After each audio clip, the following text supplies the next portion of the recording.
Welcome to today's problem walkthrough.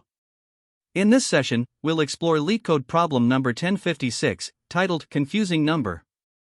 The goal is to determine if a number becomes valid and different when rotated 180 degrees. Let's dive in and break this problem down step by step. In this problem, we are tasked with determining whether a given number is a confusing number. A confusing number is defined as a number that, when rotated 180 degrees, transforms into a valid number, but is different from the original number. Only certain digits are considered valid for rotation.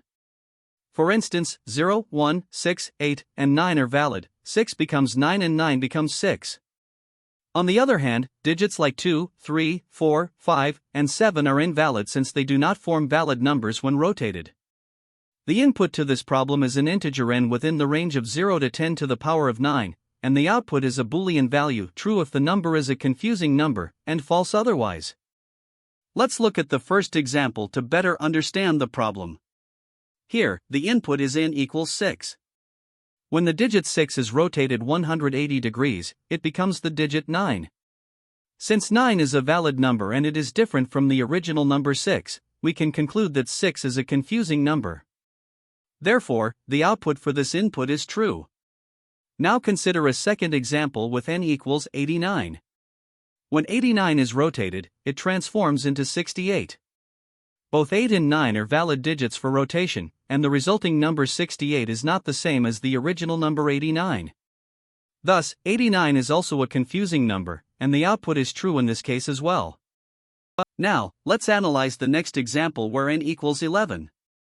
When the number 11 is rotated 180 degrees, it remains 11.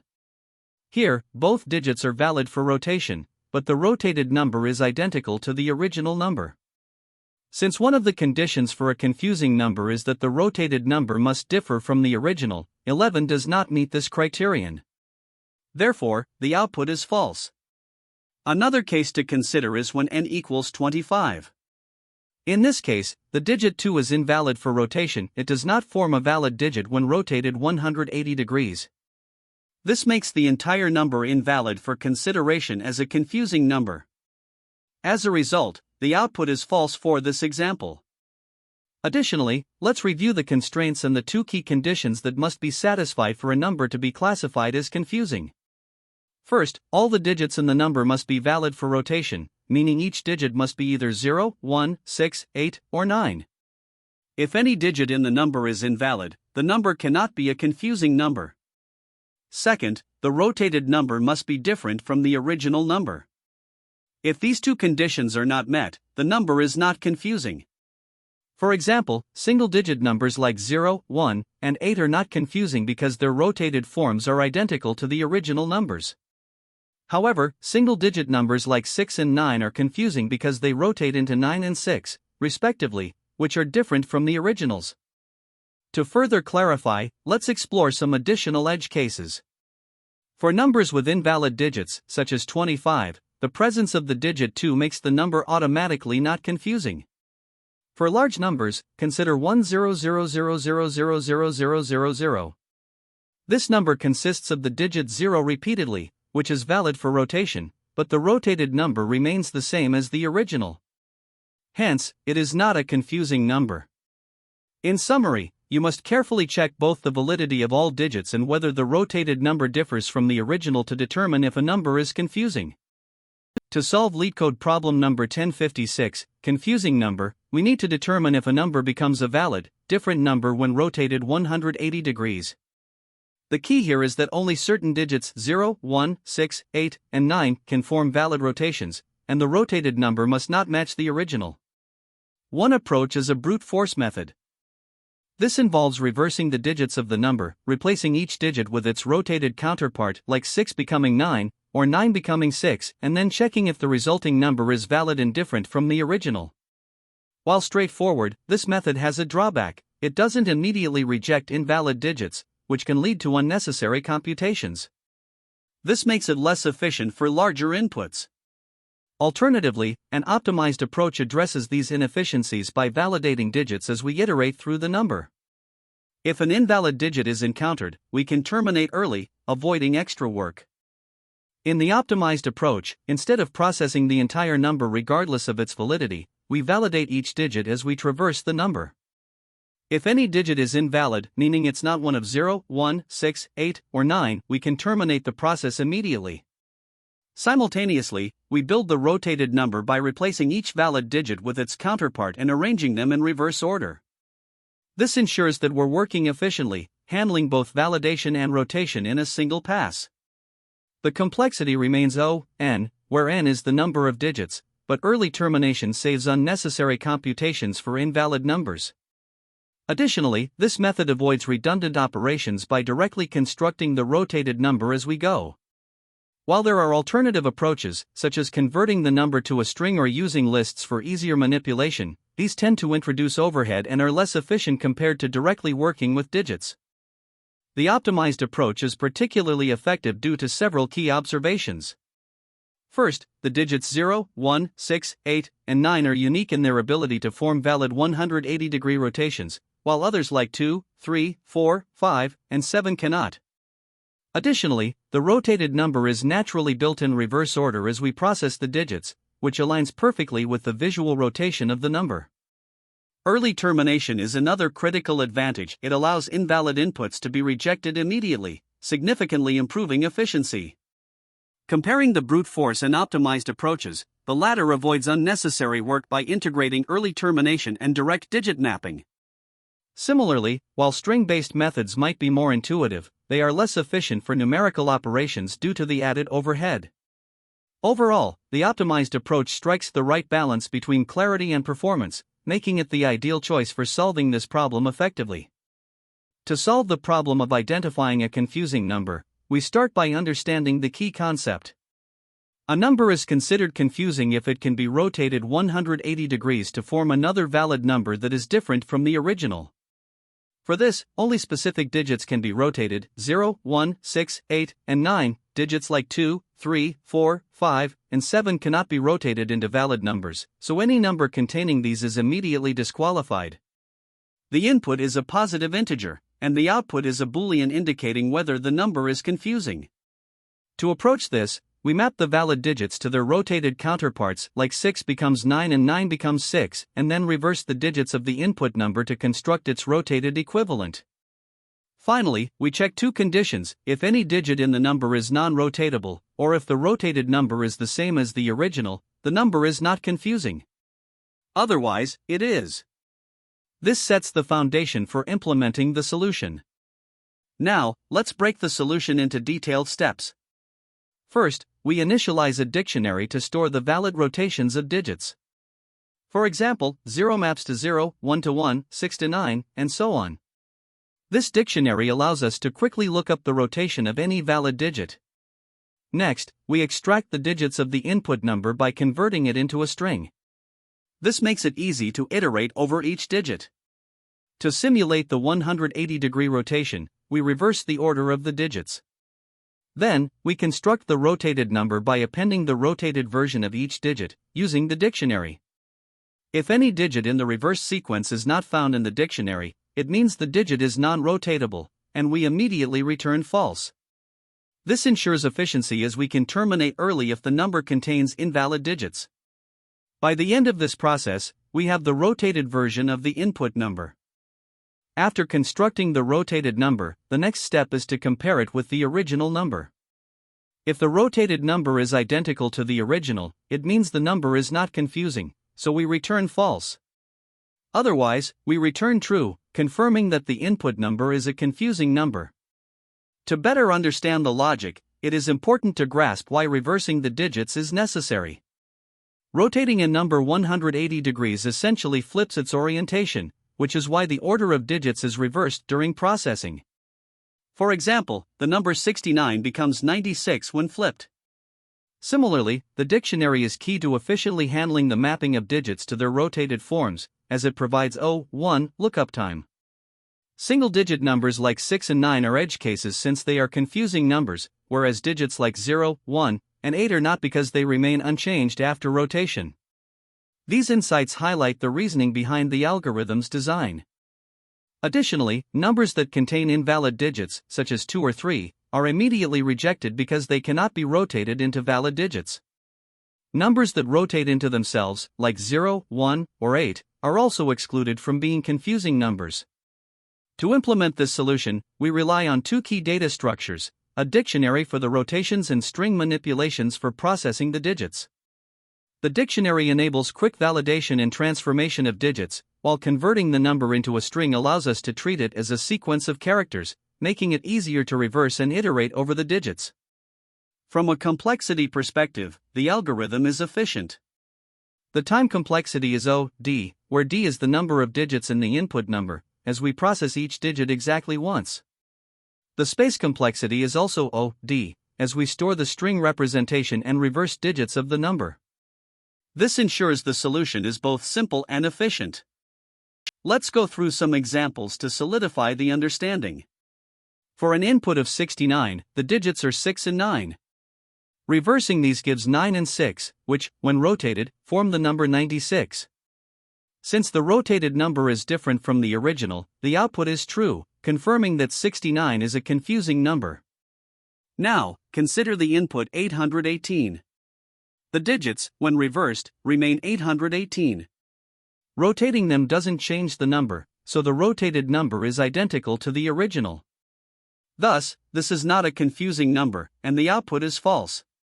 Lastly, for an input like 123, the digit 2 is invalid for rotation, so the number is immediately rejected, and the output is false. These examples demonstrate how the algorithm handles different cases, ensuring correctness for valid confusing numbers, self-rotating numbers, and numbers with invalid digits. This solution determines if a given number is a confusing number by following a clear algorithm. First, we define a rotation underscore map that associates digits with their corresponding values after a 180-degree rotation. The digits that can be rotated are 0, 1, 6, 8, and 9. If a digit is not in this map, the number cannot be a confusing number. The input number n is processed digit by digit. Using modulo 10, we extract the least significant digit and check if it exists in the rotation underscore map. If not, we immediately return false. If it exists, we compute the rotated number by appending the rotated value of the digit to the current rotated number. This is done by multiplying rotated by 10 and adding the rotated digit. We then divide n by 10 to move to the next digit. Once all digits are processed, we compare the rotated number to the original number. If they are different, the number is a confusing number, and we return true.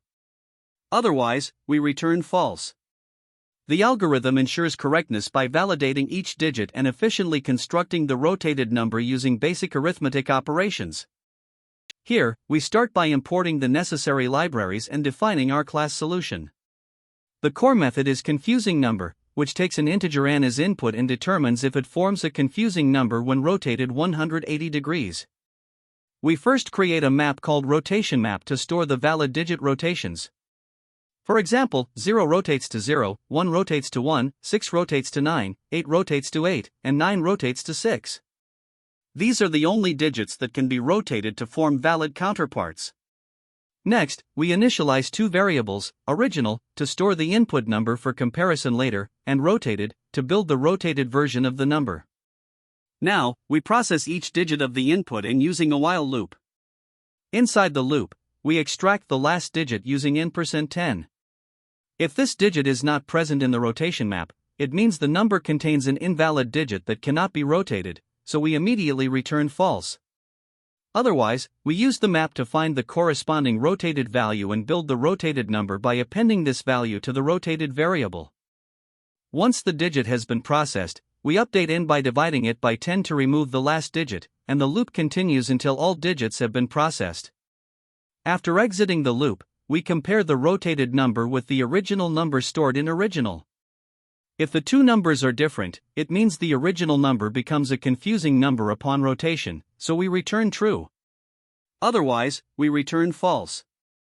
This approach ensures that we correctly identify whether the given number satisfies the criteria for being a confusing number by leveraging the rotation map and processing each digit individually. To solve the problem, we start with an example where the input is 69.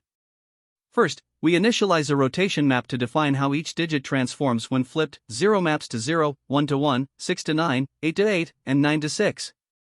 We also set the original value to 69 and initialize the rotated value as 0.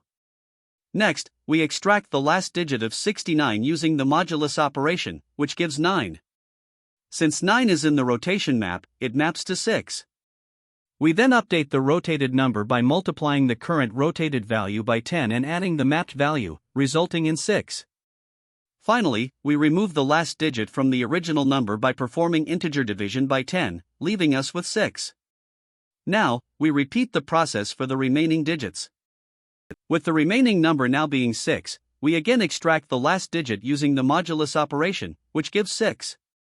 We check the rotation map and find that 6 maps to 9. Using the same update formula as before, we compute the new rotated value as 6 times 10 plus 9, resulting in 69. After processing this digit, we update the original number to 0 using integer division. Now, we compare the rotated value, 69, with the original value, 69. Since they are equal, this means the number looks the same when flipped, so we return false as the output for this example. Moving on, let's consider a new input, 89. We start by reinitializing the variables. The rotation map remains the same, the original value is set to 89, and the rotated value is reset to 0. For the first digit, 9, we find that it maps to 6 in the rotation map. Using our update formula, we set the rotated value to 6 and reduce the original number to 8. Now that the number has been reduced to 8, we extract the last digit, which is 8. Referring to the rotation map, 8 maps to itself. Updating the rotated value, we calculate 6 times 10 plus 8, which results in 68. Since there are no more digits left, the original number becomes 0. At this stage, we compare the rotated value, 68, with the original value, 89. Since the two values are different, this means the number changes when flipped, so we return true as the output for this example. Now, let's analyze another input, 11. We initialize the rotation map and set the original value to 11 while resetting the rotated value to 0. Starting with the last digit, 1, we find it maps to itself in the rotation map. Using the formula, we calculate the new rotated value as 0 times 10 plus 1, which gives 1. The original number is then reduced to 1. With the remaining number now being 1, we extract the last digit once again, which is still 1. Since 1 maps to itself in the rotation map, we update the rotated value to 1 times 10 plus 1, resulting in 11. After processing this digit, the original number becomes 0. Now that we have the rotated value, 11, we compare it with the original value, also 11. Since both values are equal, this indicates that the number looks the same when flipped. Therefore, the output for this example is false. In summary, the solution involves using a rotation map to transform each digit of the input number. For each example, we repeatedly extract digits, map them to their rotated counterparts, and assemble the rotated number. Finally, we compare the rotated value with the original to determine if the number is confusing. A confusing number is one where the rotated value differs from the original. For inputs 69 and 11, the outputs were false because the numbers looked the same when flipped. However, for 89, the output was true because the rotated number differed, making it a confusing number. The time complexity of this solution is determined by how the algorithm processes each digit of the input number, which we denote as n. Since n has d digits, the algorithm iterates through each digit exactly once. Within each iteration, there are a few constant time operations, extracting the last digit using the modulus operation, checking if that digit exists in the rotation map, which is an O1, dictionary lookup, adding the rotated digit to the result through arithmetic, and finally removing the last digit using integer division. All of these are quick, constant time steps. After the loop finishes, the algorithm performs a single comparison between the rotated number and the original number, which is also O1. When we combine these operations, the digit processing loop dominates the runtime, making the overall time complexity O(d), where d is the number of digits in the input. Now, let's look at the space complexity of the solution, which is O(1), or constant space. This is because the algorithm doesn't require any additional storage that grows with the size of the input. The rotation map, which stores mappings for 5 digits 0, 1, 6, 8, and 9, is fixed in size and does not scale with the input. Similarly, the variables used in the algorithm, such as original, rotated, n, and digit, are scalar variables that occupy a constant amount of memory. Since no dynamic data structures like arrays or lists are used, the space required remains constant regardless of the size of the input number. Thus, the overall space complexity is O(1).